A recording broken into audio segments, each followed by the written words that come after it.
7 વાવની ઉપર બનેલું છે આ મંદિર. અનસીન અમદાવાદમાં આજે તમને એક એવું મંદિર બતાવું જે અમદાવાદની પોળની અંદર છે, પણ 7 વાવની ઉપર બનેલું છે. છેક 7મી વાવ પર તો ખુદ બહુચરમાં બિરાજમાન છે. આ મંદિરની અનેક ખાસિયતો છે. મંદિરના પૂજારીજીના કહેવા પ્રમાણે આ મંદિરમાં માં બહુચરના ભક્ત વલ્લભ ભટ્ટ પોતે આરાધના કરતા હતા.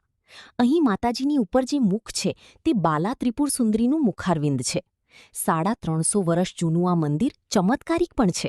અહીંયા આગળ ભટ્ટ વલ્લભ ધોળા પોતે અહીંયા બેસીને માતાજીની આરાધના કરતા હતા. પરચાઓમાં એવું છે કે અહીંયા આગળ 10-10, 12-12 વર્ષ સુધીના લગ્ન જીવનમાં જેને સંતાન નથી પ્રાપ્ત થયા એ માતાજીની આરાધના કરી, પૂજાપાઠ કરીને અહીંયાથી એમને સંતાનની પ્રાપ્તિ કરી છે. લોકવાયકા એવી છે કે કદાચ ભટ્ટ વલ્લભ ધોળા અહીંયા આગળ પોતે રહેતા હતા એવું અહીંયા લોકવાયકા છે. આપણે બાજુમાં એક નાનું ગોખ છે, નાનો ગોખલો છે. હવે ત્યાં આગળ એવું કહેવાય છે અને મેં બી પોતે અનુભવ્યું છે કે અહીંયા આગળ જે પણ પૂજાનું સેવાનું પાણી જે નીકળે, માતાજીને જે સ્નાન કરાવી અને જે પણ નિર્માલ્ય નીકળે અમે ત્યાં પધરાઈએ છીએ. અને શાંત વાતાવરણ હોય ત્યારે એક ડોલ પાણી ભરીને રેડીએ અને શાંતિથી કાન દઈને સાંભળીએ તો પાણી ક્યાંક જાય છે એવો અહેસાસ આપણને સંભળાય. અને